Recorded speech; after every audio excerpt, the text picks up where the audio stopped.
Director at Water with Diane New, who's just handling a little small problem here with one person who can't get in. Um, and Magdalena Mueller is with us tonight, which is really a treat. She is a German who is studying in uh, Dublin. Magdalena, do you want to say hello and uh, make an accounting of yourself as as a graduate student? And Hello, thank you for having me. It's very nice to see you all. thank you. Magdalena is one of, she just turned 24, so she's one of our five young women who, in various parts of the world, do this work with us, which is kind of fun.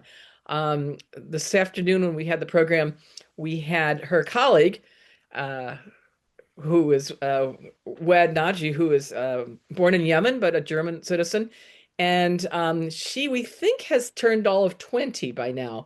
But she has to be one of the most outstanding, and along with Magdalena, one of the most outstanding interns we've had over the years. And we've had some really wonderful people, but these two have distinguished themselves, and they've been working with us on these issues and handling social media and so forth. And we have our glitches along the way, but we all move forward, and it is just so exciting to see these young women moving along in their own programs. Magdalena finishing a master's, hopefully in August, in Dublin at University College Dublin, right? Have I got that right? University College Dublin, and working in the areas of public policy and political science and these sorts of international things. And Wed is doing her undergraduate work, although as I said this afternoon, I think she's doing it with her pinky because Wed could be in a doctoral program quite easily at this point. Um, in any case, welcome to everybody. Diane and Magdalene and I are from Water, and we host the Feminist Liberation Theologians Network. We meet today for our mid-year meeting. We are grateful that you're with us this evening for us and morning for some of you. And let us begin, as we always do, with a land acknowledgement, an act that we at Water have incorporated into our programs to remind ourselves why we do what we do. And it's important in this era more than ever. Indigenous and other people of color face systemic injustice in the United States.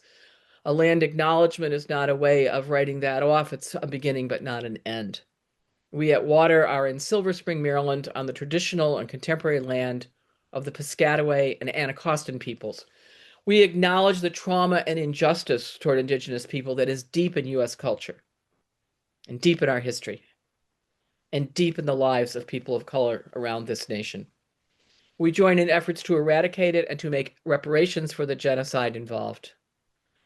I invite you to consider the Native people on whose land you sit.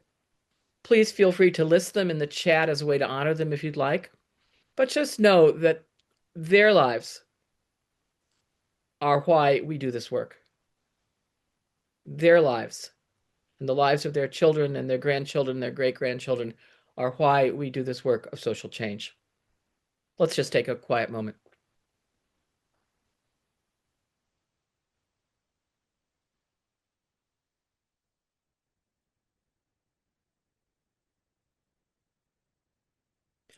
Thank you. The Feminist Liberation Theologians Network began in 1995 when Elizabeth Schussler Fiorenza and I gathered a group of colleagues to discuss Catholic women's issues. In 1997, we opened the door as widely as possible and started a tradition of getting together each year, and we've done it since then, at the annual meeting of the American Academy of Religion and the Society of Biblical Literature. We will meet this year in Denver at the AAR SBL gathering on Friday, November 20th from 4 to 6 p.m. Mountain Time. It will be an all in-person meeting. So the mid-year meeting is envisioned as a conversation, especially since not all of us who are interested in this topic can get to the in-person meeting. The goal is to hear from tonight and to talk with tonight one another, to hear what people are doing in various places as at least 4 wars rage: Israel, Gaza, Russia, Ukraine, U.S., Israel, and Iran. This is an extraordinarily dangerous moment in world history. People who share our commitments are not sitting on their hands. The question we can ask each other tonight is, what are you doing? What more needs to be done? What more can we do? And how does our being connected lead to more energy and more solidarity, more sharing of resources at a very liminal time in our world's history? We respect your schedule, so we will finish at the top of the hour with the Zoom portion of this meeting. If anybody wants to stay on a few minutes after that to chat, you're more than welcome to do it, but we really do honor the time that we set aside for one another, and we can do a lot in an hour. This session will be recorded, but feel free to opt out of the video if you sense any danger for yourself. Others, like those of us at Water, are happy to make clear our positions. It's important to know that Water has signed letters with other NGOs pledging solidarity, criticizing the war on many topics. Of course, we run the risk of being easy targets, but risk is something each person and each organization must assess and act on according to their own lights. These days call for courage. Just gathering like this gives me more courage. I said this afternoon, and I will repeat it, that in our office, tonight Diane and I are at home, but in our office, we have seen people taken away in shackles. There is next door to the Water office a company, and I mean company, that is hired as contractors by ICE to put the ankle bracelets on and monitor them for immigrants who are here, most of them legally. That is to say, they're in legal process, and therefore they should not be deported. But some people go in the front door of that building and go out the back door in shackles. Fortunately, a group of mostly women from Georgetown University Law School have taken up a position out in front of the building and make themselves available as attorneys to anybody going in for their regular appointment. And as I pointed out to the director of this program at one point, it is like shooting fish in a barrel. You know who these people are, you know where they're coming from, you watch them, you get paid daily to watch them, and this is what happens. So we have seen that, and I just want to say that we at Water can't just look out the window. So this is very, very local and direct and personal to us, what's going on with immigrants, not to mention the war. That's why we do this work. What I'd like to suggest tonight is that we begin, not end or middle, but that we begin moving into small groups for about 15 minutes so that we have the opportunity to talk with one another, to meet one another, to find out who's here and what they're thinking. And in those groups, I invite you to share your name, your location, however you want to introduce yourself, and then focus on your experience of our topic tonight, which is Wars Solve Nothing. Feminists create peace. That's the theme tonight. Let's see where we go with it. Wars solve nothing. Feminists create peace. What does this mean in concrete terms where you are? And what do we in the feminist liberation theology orbit bring to the table? That's really the question tonight. What do we bring? What wouldn't be at the table if we didn't bring it? And then we'll be able to think together about ways we might bring it better, faster, more efficiently, and to more people. So, Magdalena willing, we will move into small groups of about 4 people. You'll have an opportunity to meet some folks, and then we will reconvene in, I would say, 15 to 17 minutes, Magdalena. And then when we come back, I'm going to ask a couple people to make some remarks, just very brief remarks. This isn't an evening of lectures by any means, but I want to be sure that we hear from you, Tracy, from Australia, what you're seeing and thinking there with regard to what's going on. And I'd like Kwak Puilan to say something about the work that she's doing.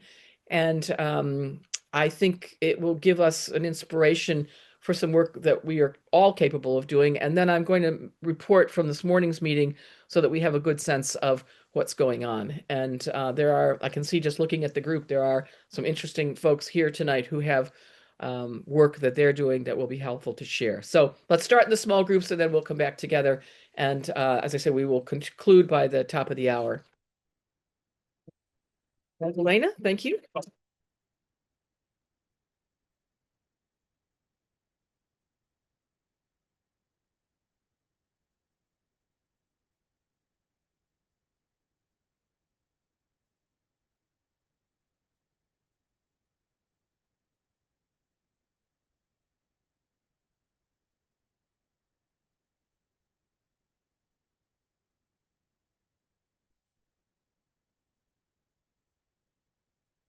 Magdalena, do you want to put me in a group? And do you want to go in one yourself?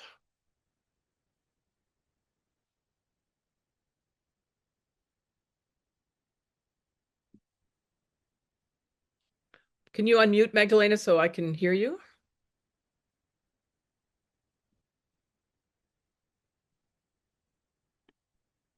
Were your groups? Did you have good conversations? One of our people was cut off at the moment of the group cut off by saying that she was going to work at the food pantry tomorrow, and then she was going on to the prayer vigil in front of the county courthouse for immigrants. So I think that's the kind of crowd that's gathered here. Let me thank everybody for being part of it, and let me start with Kwak Pui and Tracy McEwen. And then we'll come back to hear other bits and pieces from people as time permits. They'll speak briefly, and I underscore briefly because we're lots of people and conversation is the issue. But I'd like to introduce first Kwak Pui, who is, as many of you know, a longtime colleague of ours and a post-colonial feminist theologian. And she is working on some very exciting forms of pedagogy in the public sector. She is, as I call myself, a public theologian or a theologian in public practice. So, Puilan, if you'd like to just tell us something about that and what you're doing, why you're doing it, and what more you're going to do. And thank you for being here. Unmute. Just unmute, Puilan. I wanted to begin with how I began doing what I'm doing now. It was January 20th, 2025. The day was the inaugural of President Donald Trump. I was flying back, and then on the plane, I saw the inauguration speech. And then my immediate response was, that needs a theological response. Because President Trump claimed that he was saved by God. He had a mandate for the United States. I said, wow, that is religious rhetoric. As theologians, we needed to respond. That is why I wrote on the piece of napkin, list 5 things I need to do. The first thing was to begin a podcast, which I did. So now, almost 14 months later, I had begun a Substack with 60 weekly newsletters going out to 300 plus subscribers. I have a podcast, both in audio form and YouTube form. And of course, I have never done podcasts or editing any videos for YouTube. So I'm just learning as we go. But the most important thing in that, doing that, was to learn about the attention economy, which my generation did not pay much. We read books and, YouTube and what is the automation thing. And I even do not know the terminologies, analytics, right? But wow, then I found out so important. You get your word out. You have to learn how people are using their time. This is called the attention economy. In the United States, an average person spends more than 7 hours looking at the screen, either, laptop or your little cell phone. And unless we break that code of knowing how to grab their attention, you can say that you are a public theologian, but for nothing, because my books, of course, reach a very small community.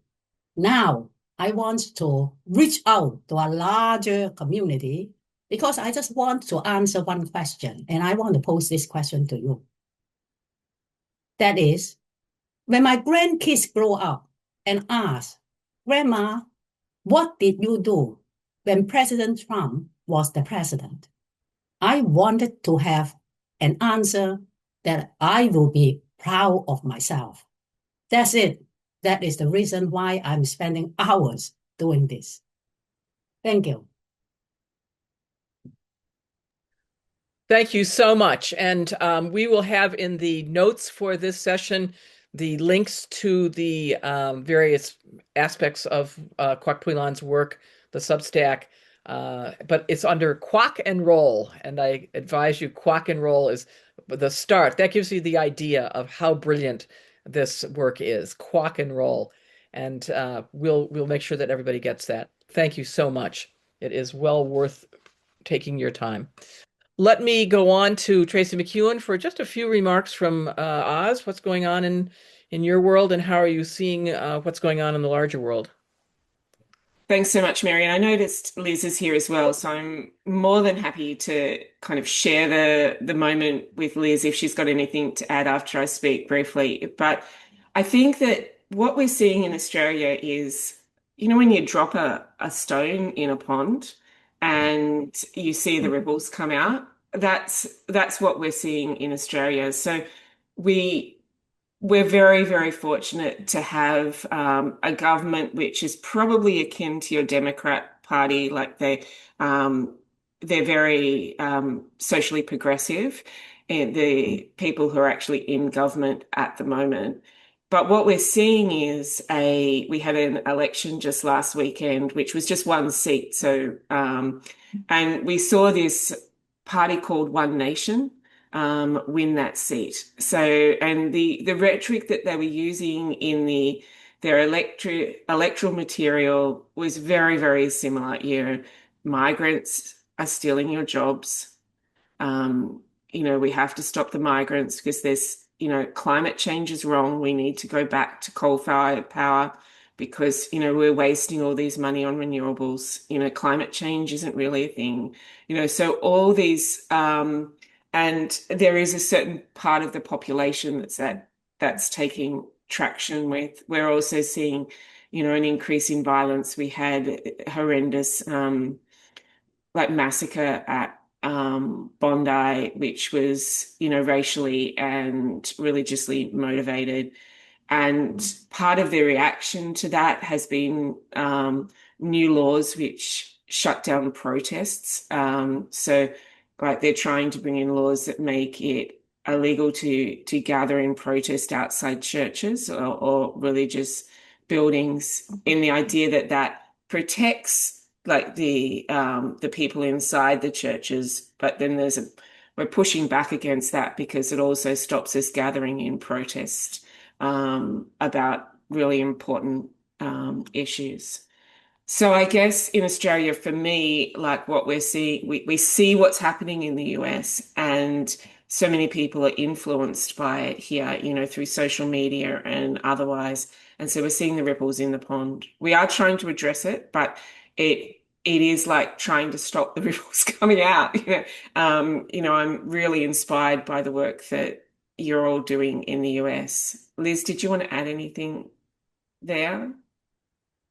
I think one of the things that disturbs me is that the response to the increasing polarization is actually coming in with a violent type reaction. We need more guards, we need more protection, rather than trying to look at, well, how do we actually build more cohesion?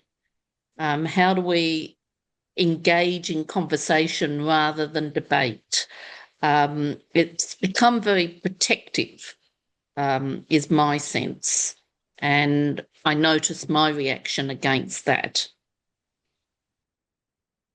Mm-hmm.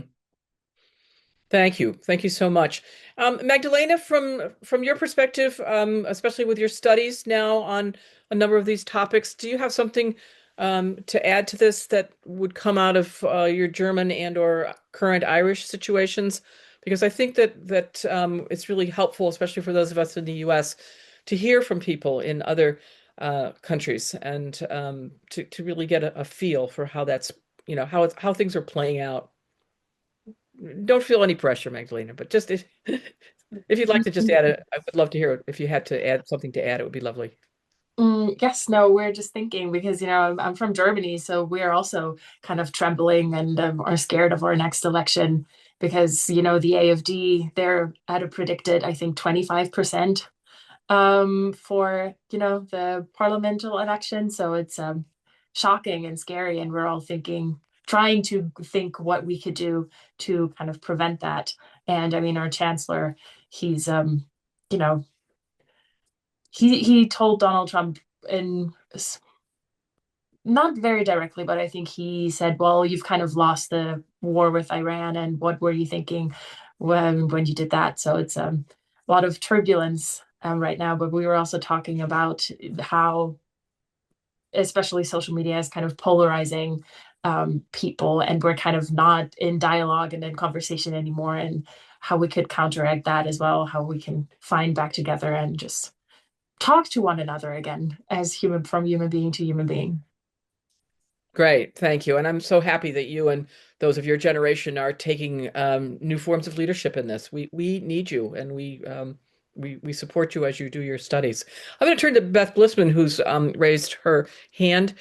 Beth is the representative to the NGO groups at the UN from the Loreto community, and she works a lot on both women's issues and peace issues and so forth. So, Beth, from your perspective, what's happening? Thank you so much, Mary, and thank you all for being here. It's really great to see folks again. I used to come religiously to AAR, SBL, and thank you, Mary, for doing this for so many years. As a young scholar, I was so nourished by all those meetings and gatherings, and have chosen to live out my liberation feminist commitments through working in higher ed, in community engagement, and now helping represent Loreto and the Sisters of Charity of the Blessed Virgin Mary of Dubuque, Iowa, as well. Popularly known as the BVMs. Yes, the BVMs. Yes, don't forget the BVMs. And so what we do is we bring young women, we brought 26 high schoolers and another dozen adults to the UN Commission on the Status of Women in March. So I had my hands full with a big delegation, plus another dozen people virtually. So we do in-person and virtual delegations to the United Nations because in this country, so few people are educated about the UN, about the importance of the United Nations. Some people might actually, folks more on the older end of the spectrum are more likely to have learned about the UN in their schooling rather than younger folks. Younger folks aren't getting much of anything at all. And if they do, it might be model UN, which is only a very, very small slice. And I would say oftentimes a very biased slice, unfortunately, about the type of work that happens at the United Nations. But I wanted to invite everyone this summer from July 8th through 15th. We're doing a week-long educational opportunity in New York City at the UN for the Commission on Sustainability. The UN calls it the High-Level Political Forum. And we're offering the opportunity to bring intergenerational teams. So if you're young, grab an elder. If you're older, grab a younger, just someone of a different generation. We're inviting, pairs to come. We'll help orient you. And yes, we're charging a conference fee, but you'll get a curated experience of the United Nations from a liberation feminist perspective, and also the opportunity to help do a bit of community-based research while you're there to benefit the working group on girls. And what typically happens every year at the high-level political forum is all the countries of the world, except ours, except the U.S., has never participated. What the other countries do is report to each other and to the world about the work they're doing with the United Nations Sustainable Development Goals. And as you might remember, those are those 17 goals that kind of lay out a strategic plan for humanity between now and 2030. And they're really, well thought through ways of creating a better future. And so it's a great thing to educate about. It's a great way to come together. This will be our inaugural year. So, Great. Thank you, Beth. And anything you send to me about this, I will put in the notes so that people can socialize this information, because I think this is not only this group, but I'm going to talk for a moment about the other group this afternoon. I think this is what in the business world is called a hot list. So yes. Thank Speaking of the business world, I just want to ask Allison if you'd like to say something just very briefly about your new book, because I think it bears on our topic, and it is one more thing. And then I'm going to make a brief report from this morning, and then we'll continue our discussion. Go ahead, Allison. Thanks, Mary. Yes, so I've recently completed my first book. It comes out in January. It is a book about women's rights and Christian ethics. I write from my perspective as both a human rights lawyer and practitioner, as well as I'm claiming that label for myself of a feminist theologian. And the book results from really a couple decades of my work as an advocate and lawyer, and just someone very interested in where is the church on women's rights. So the title ends up being a provocative title. It is If Women's Lives Were Sacred: Christianity, Human Rights, and the Struggle for Equal Justice. And there, I talk about child marriage, violence against women, the denial of reproductive choice, and inequality under the law, with a decolonizing twist. So I'll share a link with Mary and Water, and if appropriate, she can pass it on. But thanks for giving me a chance to share that work. Well, you're more than welcome. And if you happen to have it handy, you could, I know that somebody blurbed your book. If you happen to have that handy, you might want to just read what that person said, and that might give people a little more motivation. Um, you're muted at the moment, Allison, but Great idea, Mary. I'll put it in the chat. all right. Yeah, I happened to blurb the book recently, and I'm enthusiastic about it, so I wanted to make sure that everybody knew about it. And again, to encourage this kind of work, which is what we need, and we need more of it. And for those who write and who publish, you know that this is a piece of what we're doing. And now Kwak Puilan has shown us the way that there will have to now be a podcast about it, and there will have to be a Substack to deal with it. And then that's absolutely right. That's absolutely right. It's Bloomsbury. I see Allison putting it in the chat. It's a Bloomsbury publication, and this is the kind of work that people are doing that is so absolutely crucially important. We just can't overestimate it. Does anybody else want to say something right at this moment, or shall I go ahead and make a very short report of the morning? Yeah.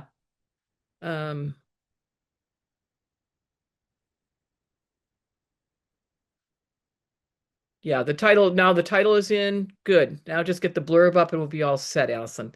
Let me just make a quick report of this morning's meeting, just to bring you together with your colleagues. There were 31 people signed up. Like our small groups were very interesting. And really, I was in a group with an Episcopal priest who, as several people tonight said, how important liturgy is as part of this work, liturgy and ritual. There was a London-based Loretto person, and Beth was in my group as well. So that's just a sample of one group. Jane Redmont, who is a longtime stalwart in this group and is graduate of Harvard Divinity School and has written a number of books and does ministry now in Boston, was just back yesterday from France after a month in the country where she lived when she was a young person. She spent probably 10 or 15 years of her life in France and goes back. And she talked about an expat's view of, after a month in Paris, of the differences between France and the U.S. in terms of both appreciation for history in France and the need to see earth and energy as central aspects of war, and the need to amplify the voices. And yet she said at the same time that she's now living kind of a quiet life, involved in retreats and spiritual direction. I thought that was just a wonderful juxtaposition, that not only is she amplifying voices, but she's also quieting her own at the same time. We also had with us Susan Brooks Thistlethwaite, who is another Substack person. You know Susan, who was president emerita and professor emerita from Chicago Theological Seminary. And her Substack is called No Fear, Religion, and Politics. And she fears nothing. She set up a Substack, she said, because she didn't want anybody editing her work. And she said the oldest war in the world is the war on women's bodies.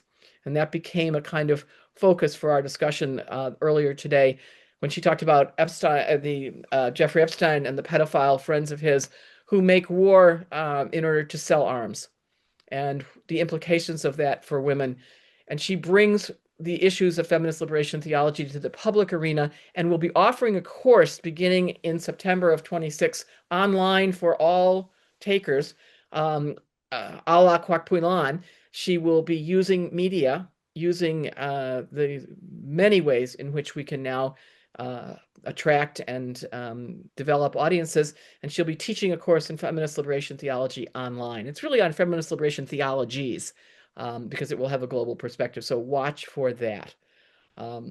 I can also report that Water continues to sign on to the many briefs on reproductive justice and collaborate with other groups working, especially lifting up the experiences of trans, bi, queer women. You can, as you know, get all of our programs on our website. But recently we heard from a woman by the name of Ashley Purpura, who is an Orthodox Christian doing feminist theology. And I don't know that I ever thought I would live long enough to see Orthodox women, Christian women, Greek, Russian, taking a major step in this direction.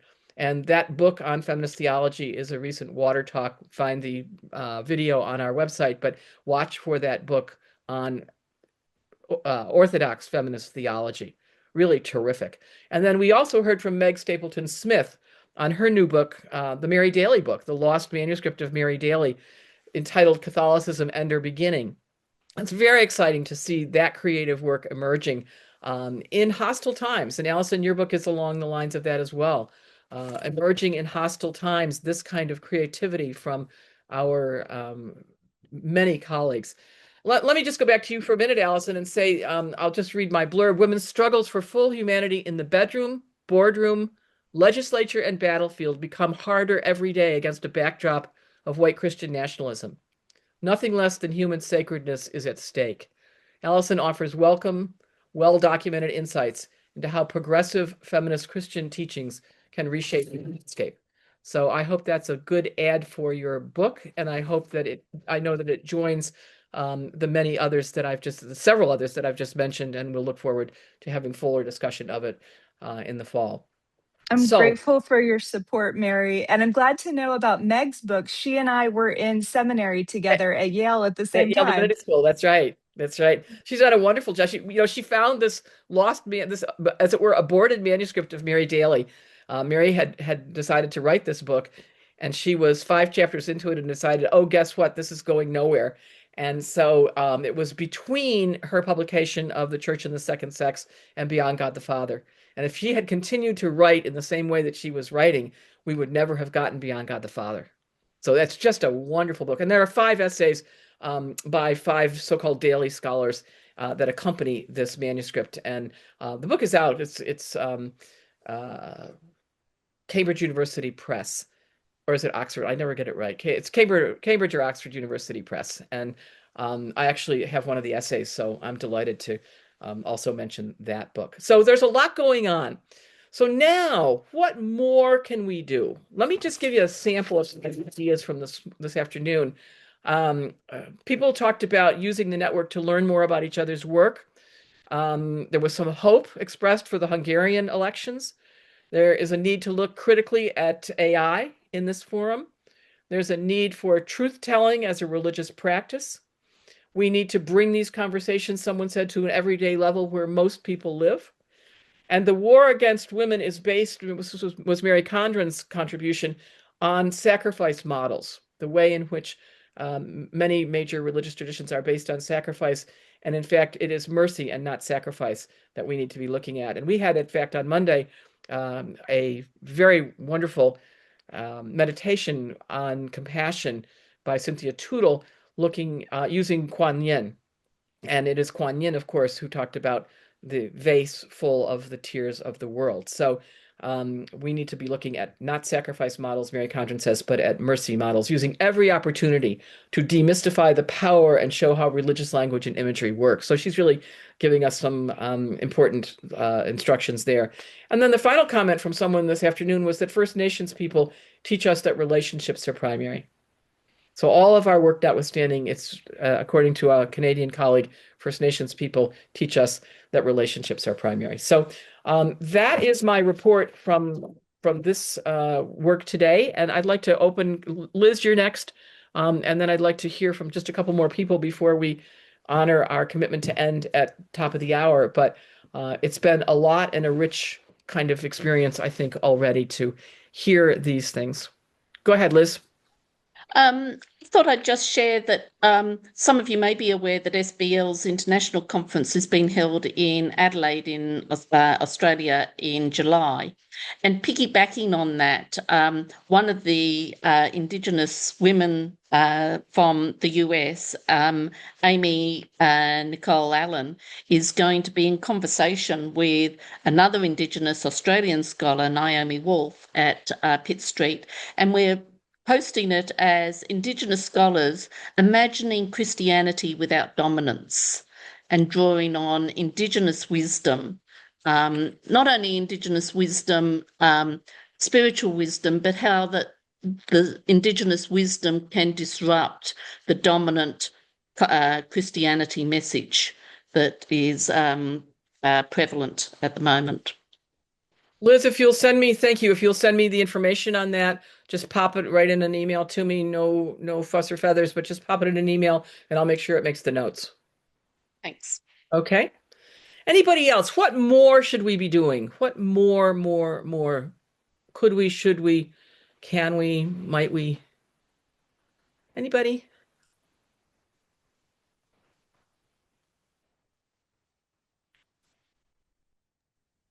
Just another one from Australia, and that is notice the Wesley Centre in Victoria, in Melbourne, and the work of Robin Whittaker as a public theologian. And she often is critiquing what she's seen happening, particularly in America. Good. Again, send us that. We'll get it into the chat. Or you don't have to send it to the chat. You can just send it to my email if you want, mhunt@hers.com, and we'll get it into the notes tomorrow. But send it. Whatever we get by tomorrow, we'll get into the notes. So, how about other ideas? Yes, Betty Lane. One thought: just continue to educate ourselves and others about white Christian nationalism. And at this point, I'll put in a plug for Carter's book, "The Seven Deadly Sins of White Christian Nationalism: A Call to Action." Was one of the first books that came out talking about, from a theological point of view, white Christian nationalism. Came out about. I think in 2023. It's funny you mentioned it because it was mentioned this afternoon earlier by Susan, I think, Susan Thistlethwaite, and I pulled it off the shelf before I left the office to put it into the notes tomorrow. So, and we also have, there's also a water talk with Carter on that, so I'll put that into the notes as well. Yeah. Yes, Marie, and then Jean Christensen, and then I'm going to cut it, and then we'll simply continue conversation, but I'm going to cut so that those who have to leave can do so gracefully. One of the things we're doing where I work is we're having a workshop on how to talk to people, because so often we're only in the same groups together, but our families can be polar opposites. So the idea is, how do we build those relationships so we can talk about really important things with them? Thank you. Yes, we always say that one of the hardest days in the U.S. is Thanksgiving. When the family comes together, or some semblance of the family comes together, and God only knows, people are, yeah. We have to learn that, though. It's hard. It's hard work. And we're being sure to do it before the elections. So it's happening in August. Good. So again, send me the information on that if you have something. It's a private thing. It's not. Okay. But, yeah. But it's, if it goes well, they'll open it up to other people and do it again. Super. Yeah, it's a good idea. And again, to give other people the notion. Jean and then Betty. Okay.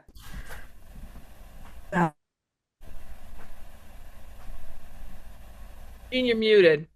Oh, no, she's not. We can't hear her. Get closer to the computer. I think it's your sound. I'm gonna go to Betty, Jean, while you figure it out, but I think it's your audio. Talking about difficult conversations, we just had a program here introducing something called a long talk about a hard subject. It's an anti-racism. It's a group that came out of the sports arena, where they teach you how to in a very non-threatening way by asking questions, how to counter racism, homophobia, anti-trans. It's called a long talk about a tough situation, and the people who founded it can come and do it, or you can do it all online. But I highly recommend looking it up. Yeah, and again, if you send me a link, we'll put it into the notes. Okay. If you'd be so kind.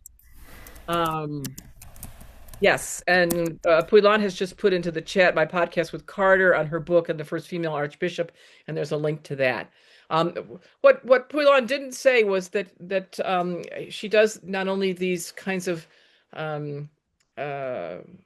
individual conversations with people, which are a rich repository by now of just as ours are, frankly. The Water Talks are a rich repository of the best work in the field. And Puilan and I are doing now our Faithful provocations. Faithful provocations, which we will continue by doing one tomorrow morning, bright and early. So this is fun. And people did say in the earlier session that some of them had watched those and were enjoying them. So that's good. And again, it's one more thing. Who knew? But what you have to understand is that Kwak Puilan now knows how to do it. She's a dangerous customer because she's got the tech stuff down. Let's go back to Jean if we can. Is it working? Well, let's see. Can you hear it now? Yes, we can now. Thank you. Good. When we were talking, Betty was talking about the books. There were several of us who got a copy of that book, and we had some great conversation, and then people would hear us talking about what we had read. So that's another thing that we can do. And God knows there's lots of books out there. Good. So, I'm going to bring us to a close officially, but invite you. The Zoom will stay on. People can stay on and chat as long as you wish.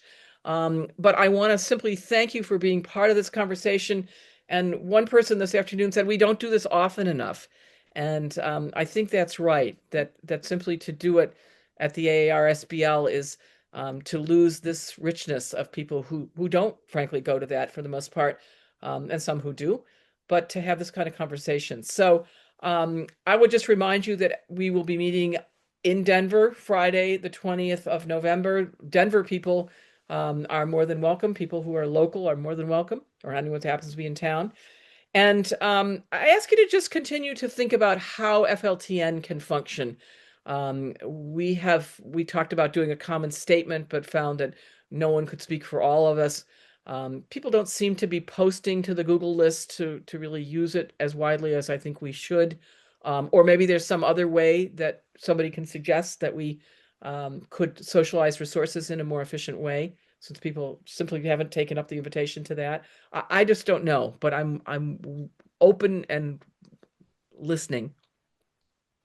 And I would just remind you that FLTN is a project of water, and like all water programs, it is always free and open to everyone.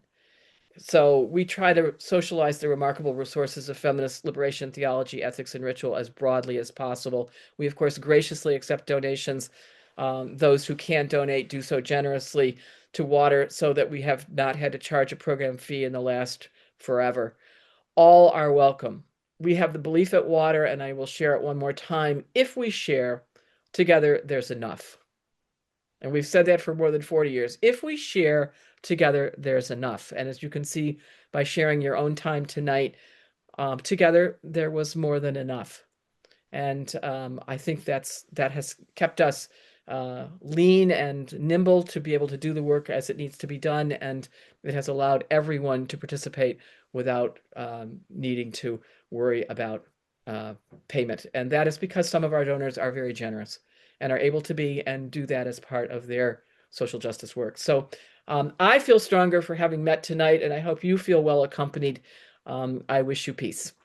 And with that, I call it an evening in terms, or a morning in terms of the formal conversation. And now it's simply open for anything people want to say. I'd love to hear from people. Elise, if you have something to say, Dale, we didn't hear from you. Anybody else who'd like to make a comment, the floor is open. Magdalena, please go to bed. Thank you, dear. I will, but it was lovely to see you all and hear about the important work that you do. Thanks so kindly. We'll be in touch. Thanks so much, Mary. I'm going to get back. I've been asked by the conversation to write an article on influencer nuns. So yeah, tell people about your nuns research. That's really exciting.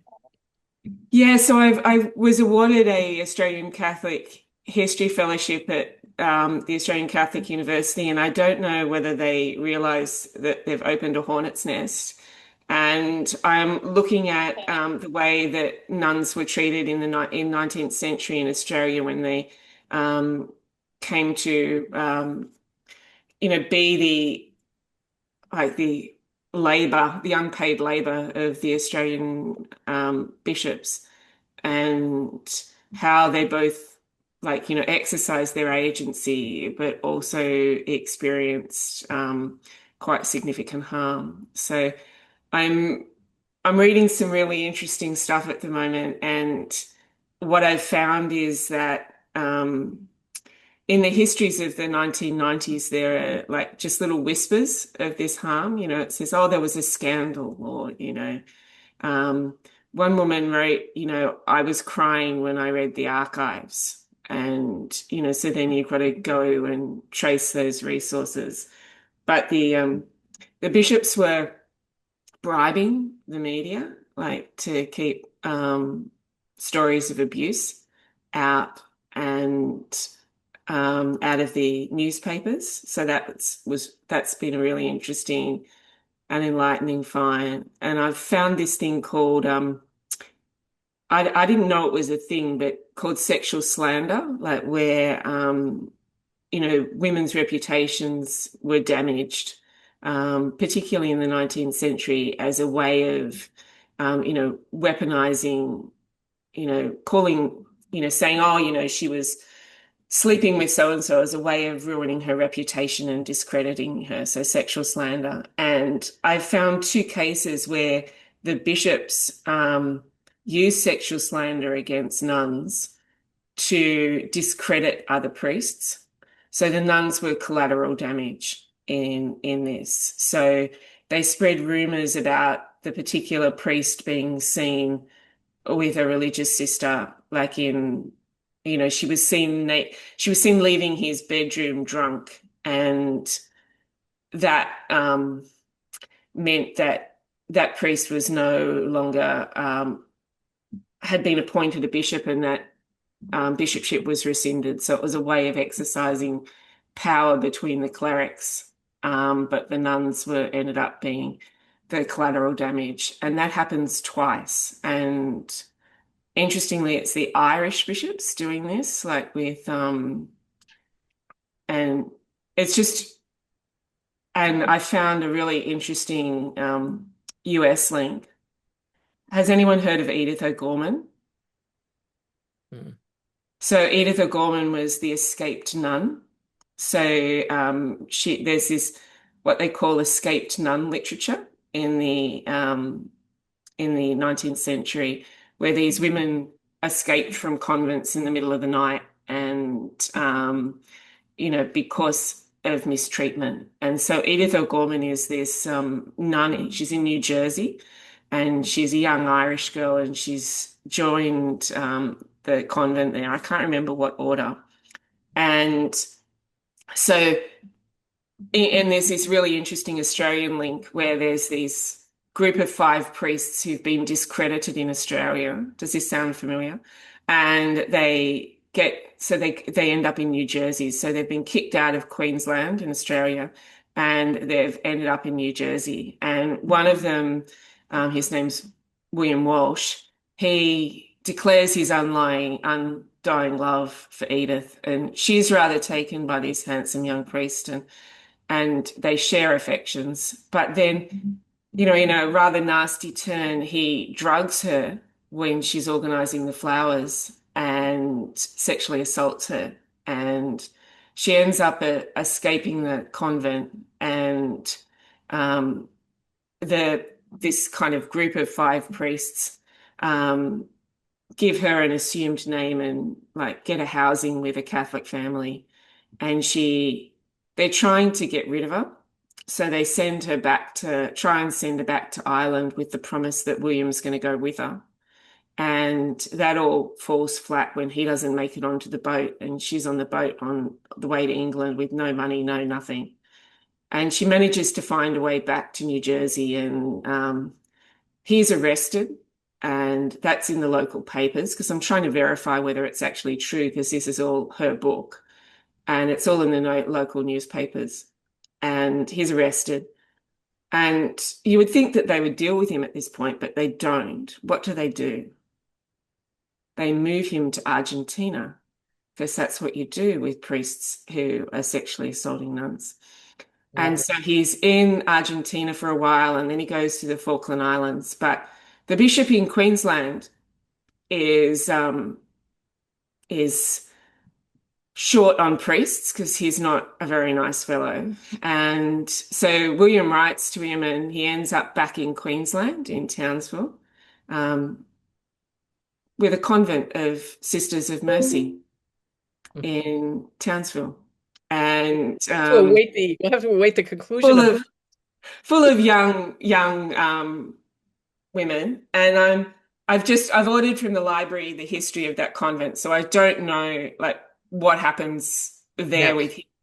But he dies, and guess what the epitaph is on his grave?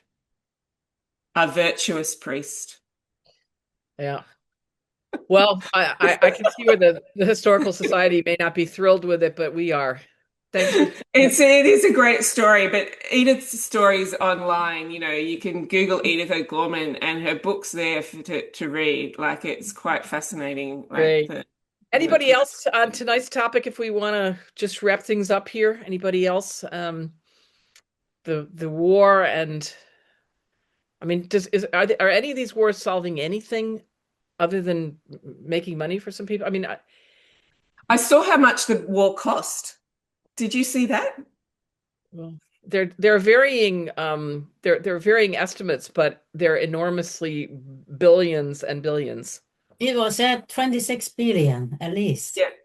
At a minimum, yeah. That's considered low. Yeah, 29's been tossed around too. But. Yeah, I heard 29. Like, that was the amount that was 28 or 29 was what was on the news here. And I just thought, what could I do with that money? That's excluding damage to the U.S. bases that have been destroyed. That's just the expenses, excuse me, for carrying on the war, let alone what it's doing to the people. I mean, Omaha's gas was $4.09 the other day. Today, that's outrageous for us. Yeah, and here in Washington, where the National Guard, armed National Guard troops, so they all look to be about 12 years old, are here in large numbers, and that costs upwards of $1 million a day. And they have to put them up in hotels, and they literally do nothing related to their training. Many of them are engaged in picking up trash, maybe composting, helping people carry their groceries from the grocery store, literally. And these are National Guard who have been called up to do this work at over $1 million a day in the city of Washington, D.C. One example. Anybody else before we call it a day and night? We need to end on something more cheerful than that, Mary. Well, I'm going to go away, and after I finish my writing, I'm going to look at your podcast. Look at the podcast. They're fun. Puilan and I've had fun doing it. I've learned a lot. I know so little about this, but it has been fun, and hopefully they're well done. I've watched most of them. Oh, good. Yeah. Thank you. Great. Credit Puilan, however, for her enormous, she tells you just what to do, and if you do it, it's Yes, and we are learning AI along the way. yes, AI helped a lot. And It does help. Like I'm not a big fan, but I do use it. I ask it lots of questions and it tells me stuff. yes. I think it's telling me right now that we should call it a night. So let us do that and call it a morning for those of you who are getting just to your desks. And thank you again. We'll be in touch. We'll send out notes, and you'll be placed into the pot with the other group, and we'll see where we go next.